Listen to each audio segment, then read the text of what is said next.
민주주의를 열망하며 목숨을 걸고 군부에 저항하고 있는 미얀마 국민들.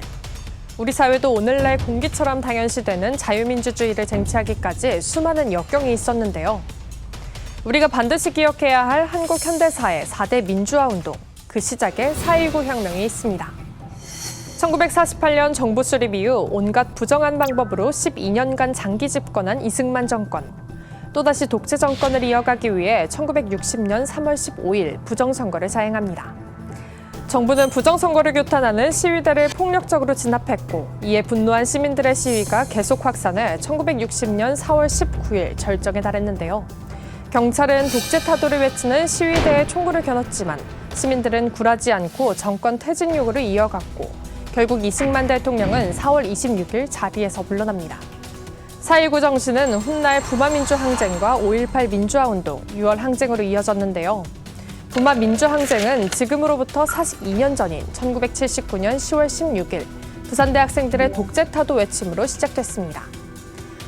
18년간 이어진 박정희 정권의 독재로 국민의 기본권이 제한되고 반정부 인사들의 연행, 체포, 고문이 일상이었던 시절. 학생과 시민들의 분노가 팽창하며 부산에서 시작된 시위가 마산 등지로 번졌습니다. 박정희 정권은 부산에 비상계엄령, 마산에 위수령을 발동하고 군부대를 투입해 시위를 강경 진압했는데요. 부마 민주항쟁 발생 열흘 만인 10월 26일 박정희는 김재규 중앙정보부장의 총에 맞아 숨졌고 유신 독재는 무너졌습니다. 박정희 정권이 몰락하자 국민들은 우리에게도 민주사회가 찾아올 거라 믿었지만 12.12 사태를 통해 군부를 장악한 전두환 등 신군부는 독재체제를 연장하려 했는데요. 1980년 봄, 전국의 대학가를 중심으로 신군부 퇴진과 계엄령 철폐를 요구하는 시위가 거세졌고, 이에 신군부는 1980년 5월 17일 비상계엄을 전국으로 확대했습니다. 계엄군은 5월 18일 전남대 학생들의 집회를 저지하며 잔혹한 폭력을 행사했는데요. 이에 분노한 학생들은 시내로 쏟아져 나와 계엄 철폐, 휴교령 철폐를 외치며 시위를 펼쳤고, 분노한 시민들도 가세에 적극적으로 저항했습니다. 신군부는 공수부대원을 투입해 무자비하게 시위를 진압했고 수많은 시민들이 희생됐는데요. 그럼에도 광주의 실상은 다른 지역에 전혀 알려지지 않았습니다. 신군부가 광주로 왕래할 수 있는 교통편을 모두 막고 전화 연결도 차단한 데다 언론사까지 장악했기 때문.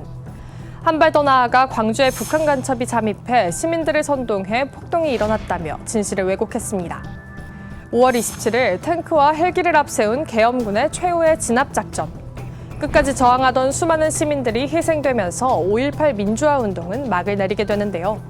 열흘간의 항쟁으로 끝이 난 듯 보였지만 5.18은 이후 한국 사회에서 지속적으로 전개된 민주화운동의 원동력이 됐습니다.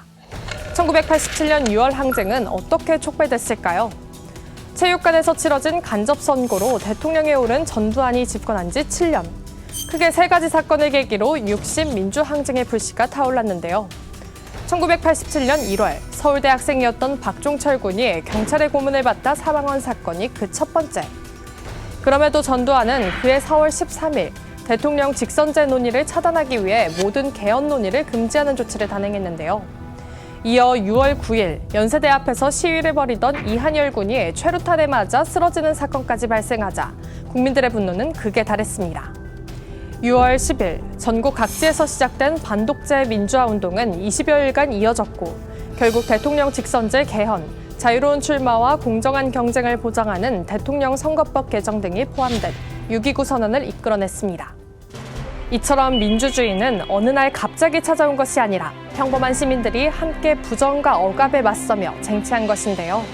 그래서 우리에게는 더 나은 민주주의 사회를 후대에 물려줘야 하는 책임과 과제가 남아있다는 사실을 기억해야겠습니다.